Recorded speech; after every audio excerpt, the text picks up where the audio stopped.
Hey, Lead Up listeners, Mike Harbour, another great interview episode on the Lead Up podcast. I'm excited to introduce you to my friend Ryan Miller. Ryan is the CEO of a company called PWI Works. I'm going to let him tell you a little bit about that great company in just a minute. Ryan and I are long lost friends. We met each other at a John Maxwell leadership training event years and years ago. We're both John Maxwell junkies. We believe in values based leadership, and he's challenging his guys in a maybe what some would call a blue collar industry or a gray collar industry to lead with value in everything that they do. And I'm excited to learn more about how he's doing that in this environment, in the economic arena that we're in right now in 2024, and learn how he's applying these values based leadership principles to the work that he does. Ryan, welcome to the Lead Up podcast. Hey, it's great to be here, Mike. Thanks so much for the invite. Yeah, I'm excited to talk with you today. Just tell our audience a little bit about what PWI Works is, how it started, and kind of where you're at right now.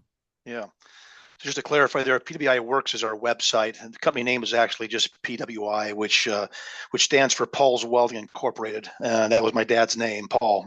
Back in the late '70s, my dad started this little welding shop south of Napanee, Indiana, in the middle of the cornfields here, Mike. Mm. And left the farm scene. My dad grew up as a farmer, left the farm scene, and started fixing farm equipment here. It was a welding shop and repair shop, and so yeah. I grew up as a kid working out here in the shop with my dad. Small little 2,400 square foot building here, and he had a dream of building something great here, with his boys. I also have two brothers who are involved in the business today, and I was the oldest son, so I got to just shadow my dad, through my teen years and out of high school there, and so yeah, this little business, somewhere in the late mid '90s, Mike, we kind of went into the industrial space. So left the farm world a little bit, kind of dabbling in both, but we're doing some industrial work for the local RV industry. All the campers and motorhomes are built here in northern Indiana, almost all of them. And so they became our customer base early on, and we would just start serving them. They would say, "Could you guys, you know, put a beam in our building for us? Could you guys hang a hoist and crane for us there?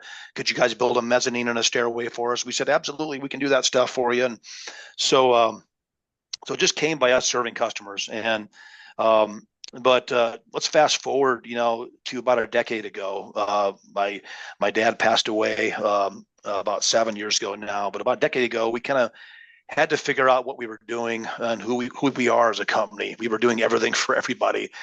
We would still have a combine parked at the shop here, beside a crane that we're building. It just didn't work. And so within this last decade, everything's changed in our company.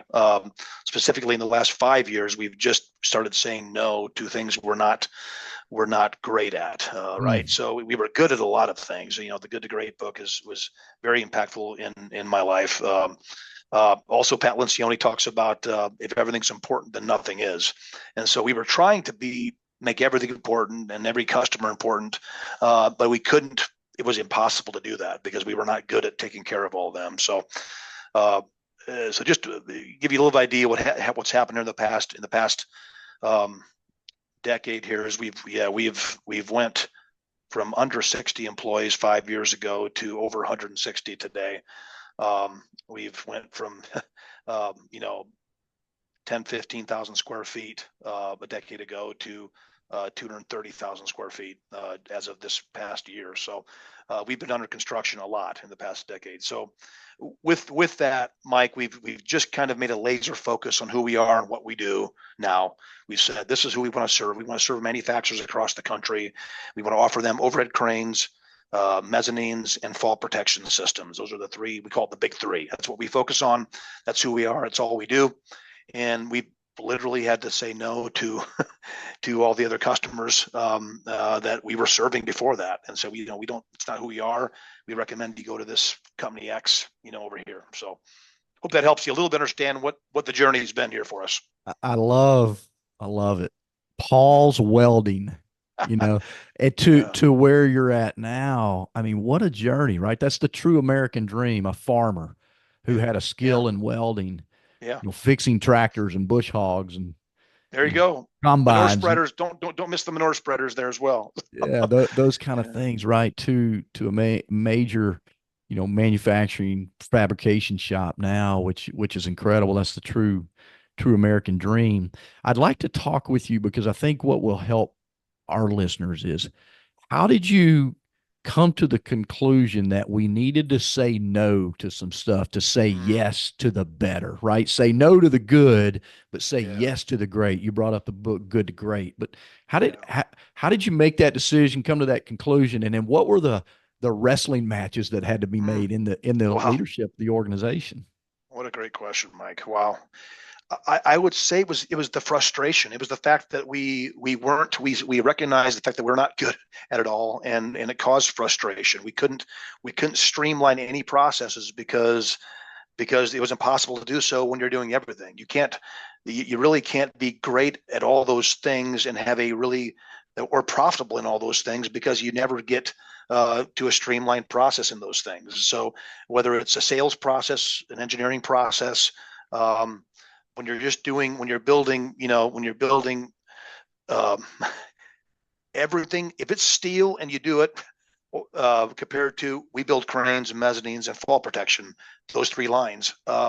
We were able to wrestle through those decisions, give up some of that revenue that we were going to lose, and say we believe in something bigger. And we also believed that the country needed our services. We felt like we had been thinking too small, so we really invested heavily in all of that move. We felt like some additional websites. We have like 5 different websites that are actually bringing leads in now all over the country. I mean, today there's 5 crews all over the country from Miami to California. They're installing our stuff all over the country today, and that's the only way this worked, because you can't even build a website that speaks to people when it's just everything, when it's just Paul's Welding, right? It doesn't work Mm. because you don't bring those leads in. So yeah, we absolutely wrestled with this, and even it wasn't just Ryan coming down from the mountain, with these tablets and saying we're going to do this. I myself wrestled with it. I said, man, I knew we had to get there, and I knew it wouldn't happen overnight. And so we just felt like probably a year and a half period that we really wrestled through this. A lot of offsite meetings as an executive team, and we just hammered through it till we got to a good place. So Yeah, that's good. Your dad, you said some of the stuff started changing 10 years ago, and your dad unfortunately passed away. Was he involved in the transition of the company to where you're at now, or did that kind of occur after his yeah, passing? I want to give him a ton of credit. A lot of the major growth has happened since he's gone, but man, we were on a good path in the last few years that he was here, as well, for sure. Um, the laser focus shift and saying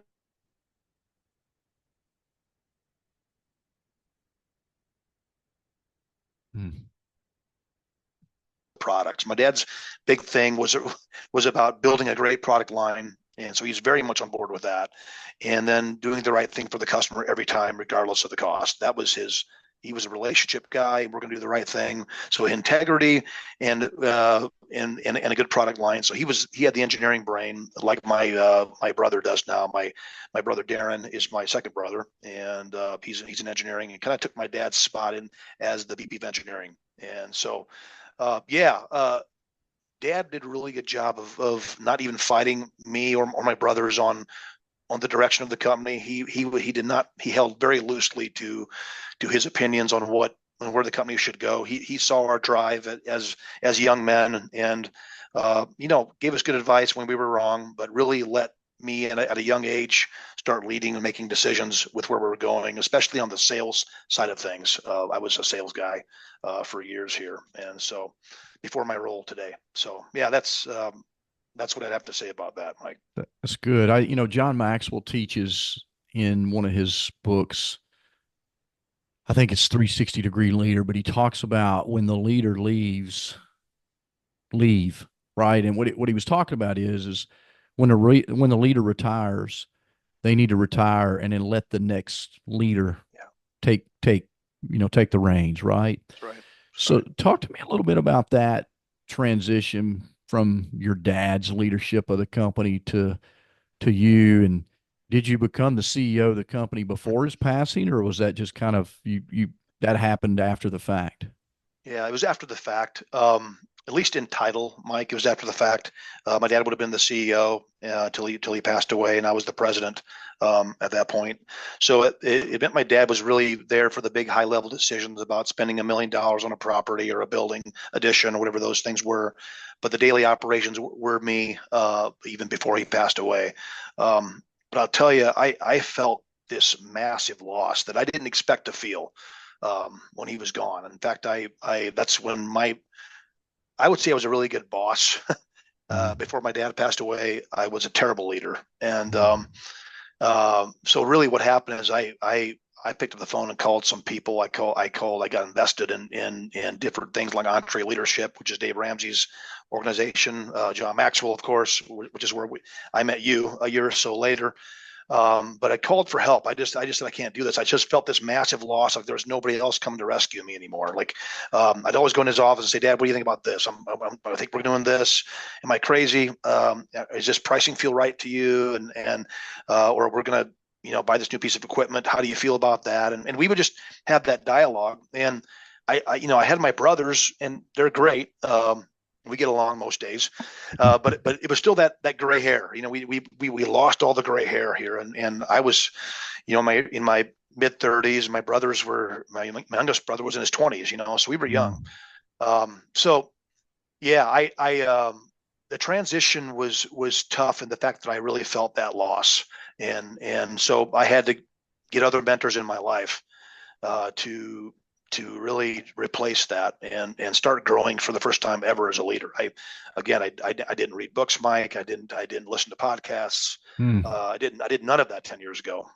Zero. Like my wife would tell you zero, and my wife loves the change that she's seen because she's always her and my dad would push me to read. My dad would always quote Maxwell. He'd say, "Man, Ryan, leaders are readers. You got to be reading books, Ryan." And I'd say, "I don't have time for that junk. I'm trying to run a company here." And I was wrong. So yeah, Well, look, when we're young, right? We think we know it all, or I don't need that, and what's working for me is working for me. Why yeah, change anything, right? And that's the essence of leadership. And look, what I see in a lot of companies too, right? I've worked with hundreds and hundreds of companies. Is it's the old Peter principle. People get promoted to a level of their incompetence.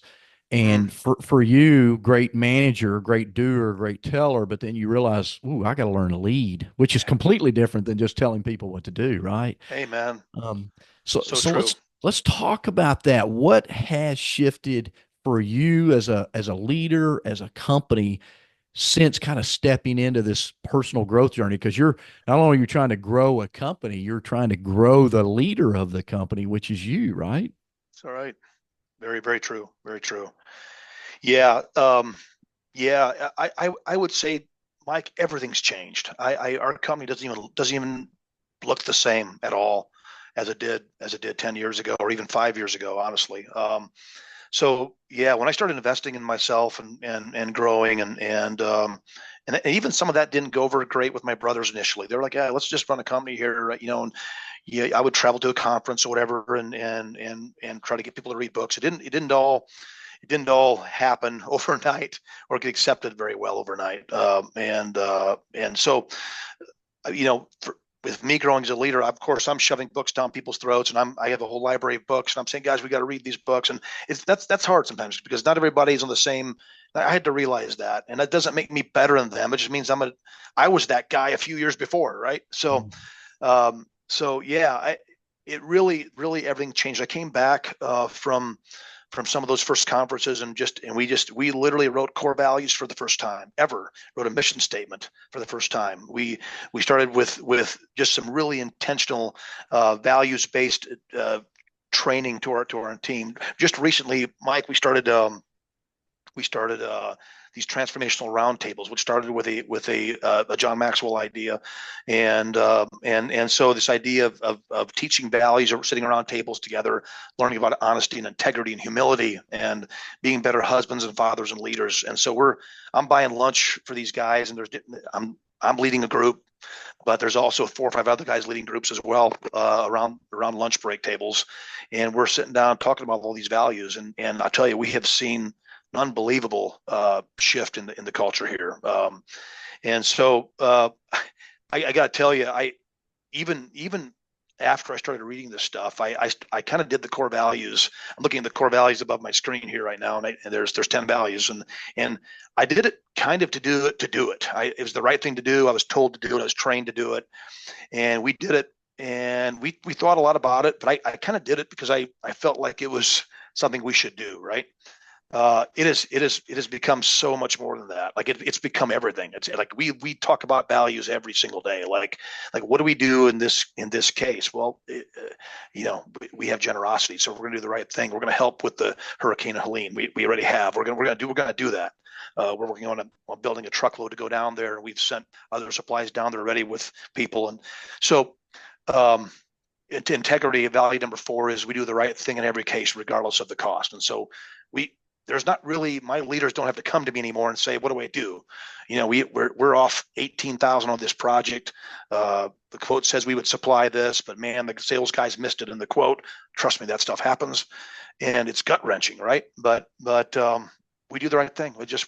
We give them the hoist that they were promised, with those specs, and we eat it, and we do the right thing. So yeah, the team, I can't tell you how many employees, team members, or their wives will come up to me at a Christmas party and say, man, my husband, it just happened 2 weeks ago. I was at an all employee meeting, and this guy comes up to me and says, man, I said, I tell you, my wife tells me, I started here 3 months ago.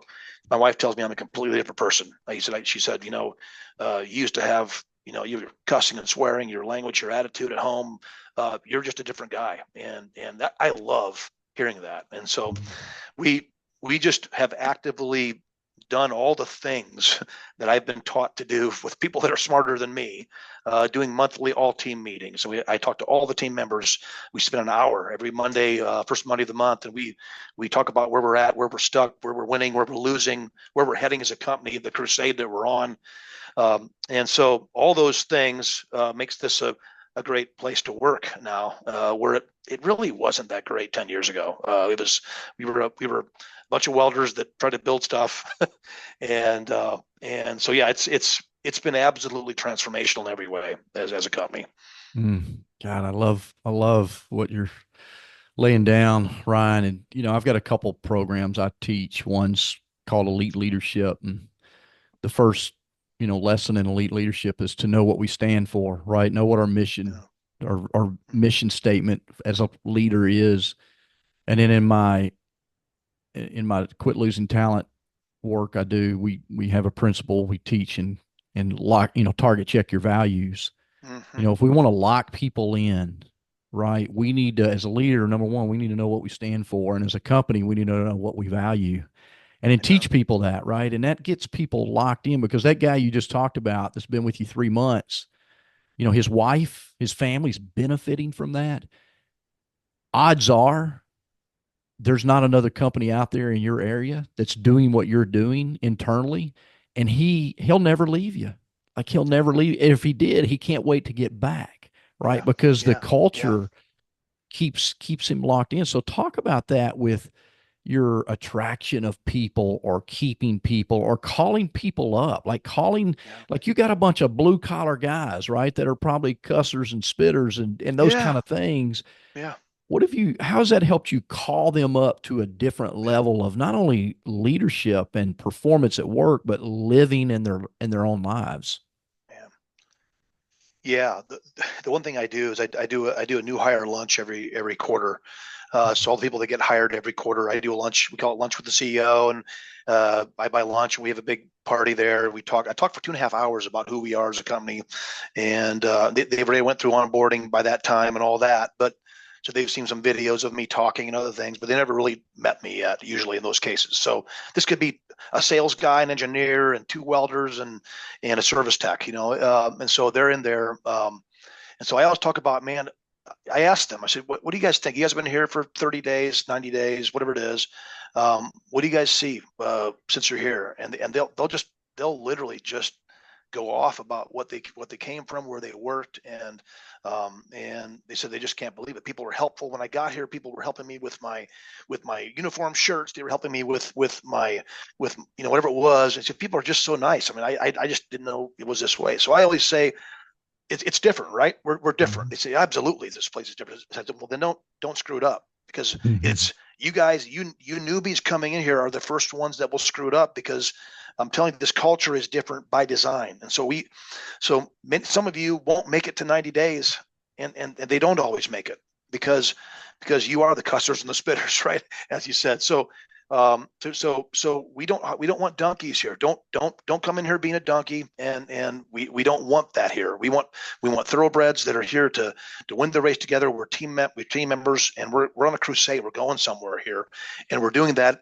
And while we're doing that, we're growing as husbands and fathers and wives. So that's usually what I really push in that meeting, is saying, look, the culture is maintained by you guys. There's a no gossip policy. There's no drama. We're not going to have drama here. If there's a problem, we talk about it. We say the hard things right away. You can bring things to your supervisor, and if he's not listening to you, go the next step up and talk to his supervisor. That's okay. But we don't gossip here. And we solved the problem today. We solved the problem today. So that's the things we talk about very, very openly. And at the last employee meeting, I mean, I shared with you, earlier, Mike, that on the phone we were talking, and I said, man, it's been a hard year. And so I shared that openly with all the team members, just a couple of weeks ago in our all employee meeting, just that we say those hard things and say, man, we've stubbed our toes a few times here, guys, with some mistakes that we've made. We've made some bad calls. We've had some safety things that happened that were just bad decisions that you all made, that we all made together here, and it's not okay. And so we're going to get better at this. We've let some customers down. So yeah, that's very, very honest communication. And then those, out of that, we believe all of that combined is what makes this place the best place to work in Napanee, Indiana. That's what our goal is. So I love it. That's good. Talk about the intentional things you're doing with people and how some of that resistance is overcome, Ryan, because look, you've completely transformed the culture from what you were 10 years ago based on what you've described. And in my experience in working with, thousands and thousands of people, most people resist that change, right? Initially. So as the CEO, I think it's real important. I want you to talk about this. What we want to do, and you kind of alluded to this earlier, like I wanted everybody to read these books, but really what we need to do as a leader is focus on, we need to win one or two people, right? Like champions of that. So talk about what you did as the CEO to intentionally begin to drive culture change, that transformation, and then what you did to kind of pull back from trying to get it all done at once and just win a couple of people, maybe even your brothers, right, who are in the business. Right. So talk about that. That's a great question.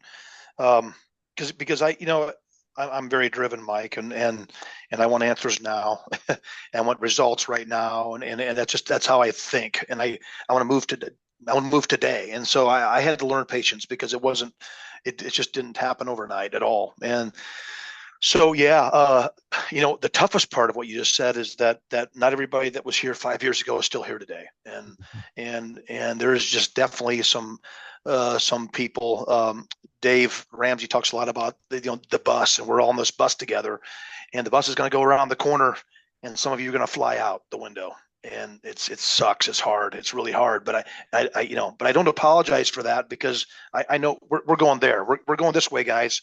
And so if you can't, we may move you into a different seat on the bus a few times. We might, but if you're that donkey that's braying about everything, and clearly aren't on board um, with the culture that and the changes we're making for good reasons, you don't last very long here at PWI. That's just not going to work. So, and we make that very clear up front. So that's the sad thing, is that we've had to make some of those shifts and some of those changes. I'm super grateful that a number of them stayed, and a number of them had to move from a different seat. I be the sales guy, Charlie. I'll just talk about him openly. Charlie's a great guy. Came into sales here 5, 6 years ago probably, and he just couldn't do it. And for whatever reason, the stress, what our guys do is very, very hard. I think there's 15 or 16 sales guys here today, and taking care of customers, serving customers, managing projects, and all that. And it just didn't work for Charlie. He didn't want to do it, but he loved us. He loved the culture. He loved what he did. He said, "Man, I can't do this anymore. And if that means we're done here, I'm fine with that. But I would love another chance to do something different here at the company." So Charlie moved into our customer service department, where he's programming radio controls for cranes. And so he's programming. He's got his own office there. He's programming radios, shipping them all over the country, taking care of customers that way, and he loves it. He's got his own little world there. He's killing it. So we love those stories when people, maybe didn't quite fit on this seat of the bus, but we moved them. So, but the answer in short is, I don't tolerate somebody who's not, we don't tolerate somebody who's not on board with where we're going culturally very long at all. You don't need to read all the books day one, day two, or year one, but we openly, we have a big library out there. We're encouraging people to read, check out books, and we're talking about that stuff all the time. And then these roundtables, that again kind of got a little bit of, this is we're tough welders here. We don't need this jazz, and that came from a lot of different people. And my own brother Darren was a little bit against it, and he was just a little bit, man, I don't know, this just feels like a lot. It feels like a lot of time and money and effort for something that's soft like this, and let's train them how to weld and how to build cranes and how to install mezzanines, but this feels a little bit crazy. So I challenged Darren to join a group. I also challenged him to lead a group, and he did. And it was amazing. He said, "Man, this is unbelievable.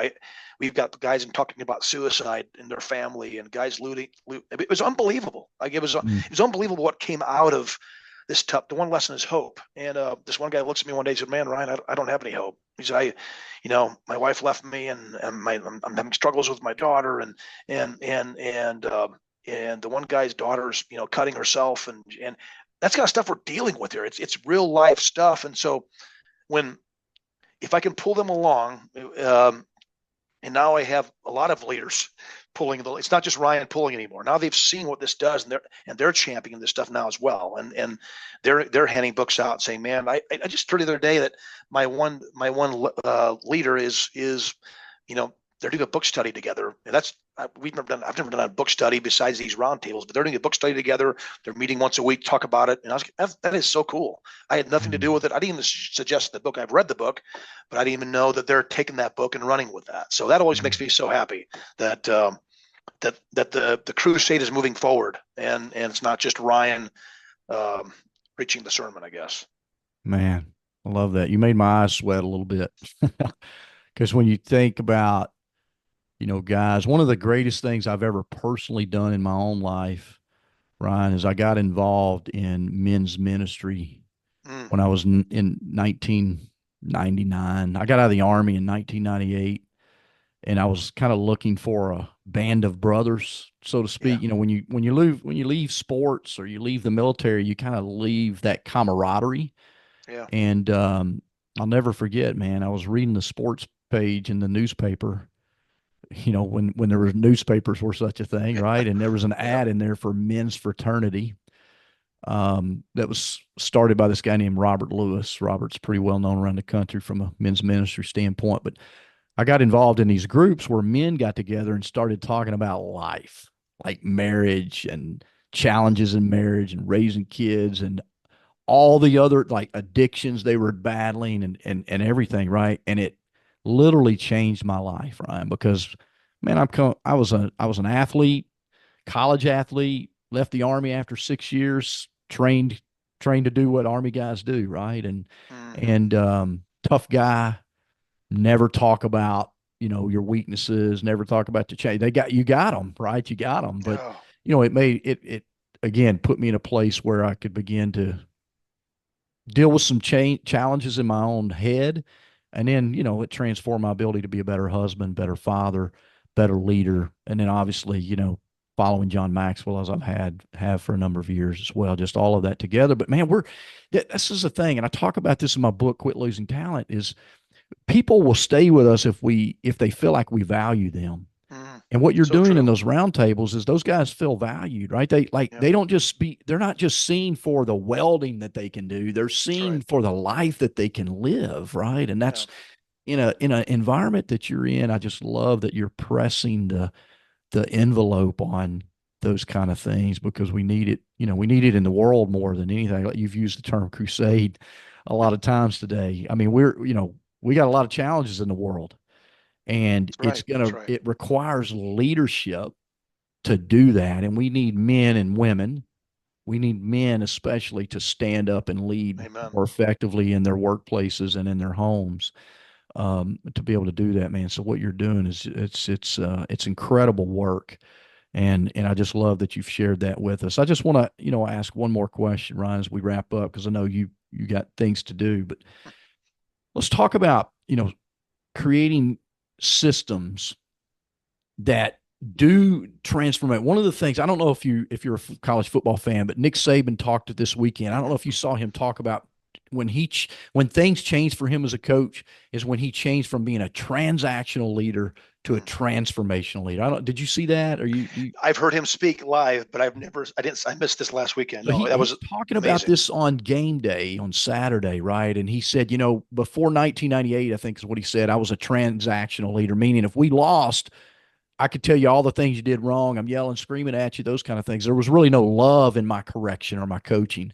And he said, when it changed, I became a transformational leader, and we still had very high standards, but there was love involved. There was relationship involved. It was transformational. He said everything changed for me. And obviously we know, Alabama, the success they had while he was Oh there. my And goodness. I bet they want some of that now because they lost to Vanderbilt over the weekend, right? And it was Mm-hmm. they lost focus on their discipline and their efforts. So I want to talk about that with you for just a minute because yeah, we make mistakes, but how do you, as the CEO, kind of create these new systems of transformational leadership, values based leadership, decision making, while not taking away from the productivity, the disciplined effort, the focus on safety, all of those kind of things? How do you balance those two things? It's a great it's a great question, and honestly, it's probably the toughest question you've asked because I am not a systems guy. I'm a visionary, Mike, and I'm a visionary leader. I'm always looking at. I want to get something started and then move on to the next thing. And I get bored really quickly with what I'm doing yesterday, and that's my biggest fault as a leader. And I've discovered that I really cannot. I'll never be a great process procedure policy person. I can't be that guy. And I just read Cameron Harold's book Second in Command. It was unbelievable read for me. It was eye opening for me. And what Cameron says in that book, he talks about filling in our weaknesses. And as CEOs, we got to fill in and hire for the weaknesses that we have. And so he talks about putting a COO in place that actually fills in those weak spots. And so that doesn't have to be just one guy, but I've absolutely had to do that, and I'm actively and currently doing that. So I mean, and I would go both sides there, Mike. I'm not just in. I mentioned we've had a hard year. It's been a rough year, and a lot of different things that are happening here with the economy, with mistakes being made, with just tough things happening. I see that I don't have all the policies and procedures and processes and training around all that in place because that's my weakness. I feel like as the king goes, so goes the kingdom, right? And so I see it. It's Ryan's fault. The extreme ownership. It's my fault. I recognize it 100%. So I'm actively putting that stuff in place, even on the PBOI side of what we're doing as a company. Okay, so and so I feel like we got to get the the hard skills right as well. Like Mm-hmm. that has to happen. I mean, because well, we're doing the real things here. We're actually quoting. We just sold a $3 million job in Arkansas. Just last week, Right on. $3.1 million job in Conway, Arkansas. Beautiful job. And so we got to get that right. The customers are relying on us. We have due dates by early next spring. And so how do we make sure that nobody drops the balls and all that? So Mm-hmm. that's the stuff that when you mention creating systems, that's my head goes there first because we've had some painful lack of systems in the past decade, and we're building them all the time. And I'm really strategically putting people in positions now more than I ever have to create those systems and empowering them to manage those.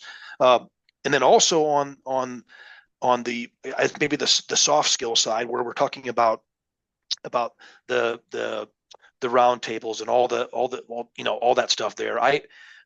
I've literally delegated most of that to other people. HR, different people are making sure that these things are happening. I'm not actually scheduling the all employee meeting for next month. It's going to happen without me. I'll be there. I'll speak there, but there's just systems we've put in place that it's not my problem anymore. But I'll be there. And I'll be ready to talk for 30 minutes. These round tables, I'm told when to show up and when to be there and what lesson what lesson book we're gonna do this time for this group. And these guys have been through the first one, so we're gonna start on October 17th with this one, and lunch will be there for you, Ryan. So you can't do it all, but if you create these, if you delegate, I'm just a massive fan of delegation, but if you delegate these systems out to people, they somehow keep happening without you. And in fact, most times those people do better than you do at them because they're focusing on that stuff. And so yeah, that's what I would say the secret sauce is about, is that I love seeing things happening around here, year after year, and it's not me anymore doing it. It's I've delegated that. We've created the system and the process slowly but surely. And now when things happen, I had there was a lady last week. She works in our employee. We just put in an employee cafeteria bistro. Also part of being the best place to work in Appanee. We serve breakfast and lunch, and that's been a big win. And just showing our team that we care about them, and we get food here all day to serve them on break time and lunchtime and all that. That's been a big win. One of the workers in the kitchen just lost a 4-year-old grandchild last week, and terrible rough deal. I get teary just, and they live a mile from my house. So it was brutal. So the whole neighborhood's talking about this whole thing. And I just discovered that, that this is the grandchild of this lady that just started working here in the bistro. So what's amazing to me is that when those things happen, my team's caring for those people. My team's showing up at visitations and at funerals. I can't be at all of them, but that's the culture that we set. And I'll get a text, I'll get a card. I got a card here I get cards all the time from spouses. This is from a spouse just from 2 weeks ago, and she's talking about her husband, and we'd honored him with a Team Spirit Award, and what that means to her. And so when things are happening without Ryan having to say it's going to happen, because we put those things in place, that just brings me great joy. And I wasn't able to get to that funeral or to that situation, but I get these cards and notes from people saying, thanks for what you guys did. I feel guilty sometimes. I didn't even know that we sent flowers. I didn't even know that happened, but it happened. And that's to me when it's working, when the systems that you mentioned are working, is when that stuff's happening without you. And, yeah. I love that. I want to just summarize what you said for our listeners, Ryan. I think as a leader, when we say something is important, we need to make sure we have somebody in place that makes sure it stays important. Right. And so in Ryan's case, he's got an assistant, he's got other leaders around him. He's hardwired these things that are important in the company. And he can't deliver on all of those things, but because he's hardwired, equipped, delegated these important things to other people, they continue to happen. And he gets to show up and watch others be successful in those things, right? But oftentimes, Ryan, what I see, and the reason I just wanted to summarize that is I see leaders, they say these things are important, but they get so busy on the productivity side or the selling side or whatever it is. They get so uh, distracted by those things that are important that we lose focus on the more important values-based leadership things that we say that really drive 100%. our business, that drive Hmm. that productivity to another level. And we can also have very high standards of excellence and quality and safety. Coming back to Nick Saban, very high demand, right, for excellence. Hmm. Yet he loved his people, right? Yeah. I talk about this with my son all the time when we talk about leadership. I've yet to hear a former player of Saban's say anything bad about him, Yeah. right? That Incredible. yeah, I mean, they just don't do it, right? Because he built them into young men. He takes guys from maybe the worst situations that are unbelievable athletes and turns them into young men that are highly productive. Now, it's not everybody, but Yeah.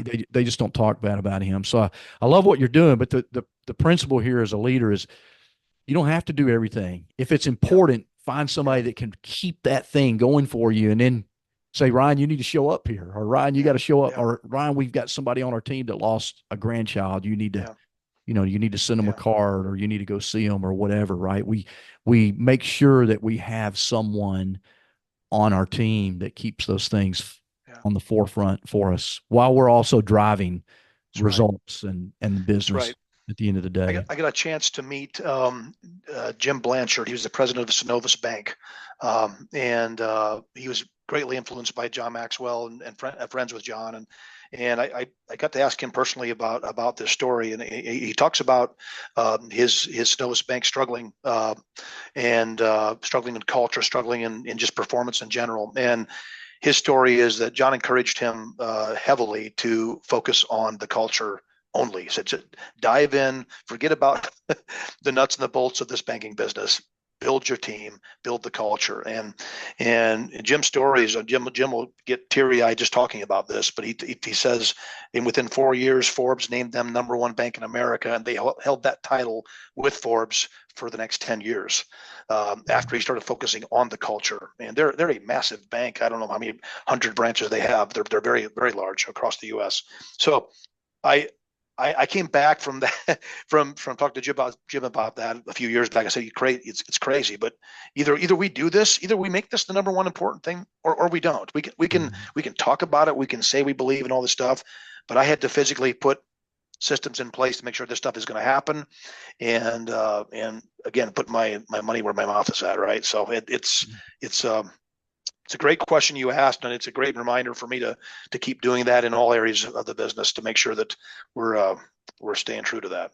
Yeah, so much gold today, Ryan. Thank you for the conversation. Lead Up listeners, Ryan Miller, CEO of PWI, Paul's Welding Incorporated. I just love that. It's what that stands for. Started by his dad and has turned it into a major company across the U.S. especially. And that's a testament of what growing as a leader is all about. When we grow as a leader, we raise our lid, which means the lid for the company gets raised as well, right? They can go Right. places. Our company, our teams can go places maybe they don't think is possible right now. A lot of gold. Culture eats everything else for breakfast, lunch, however you want to say that. We often say that so cliche, but it's true. Ryan's talked about that. Getting our values off the wall and making them a part of what we do, not just some, framed up things that we think are important. We actually make them important. Ryan's doing these things. So, Lead Up listeners, lots of things that you need to go back and listen to, take notes on, and implement in your own leadership. Ryan, thank you for being a great guest on the Lead Up podcast today. Pleasure to be with you, Mike. Thanks so much for the invite again. Yeah, right on.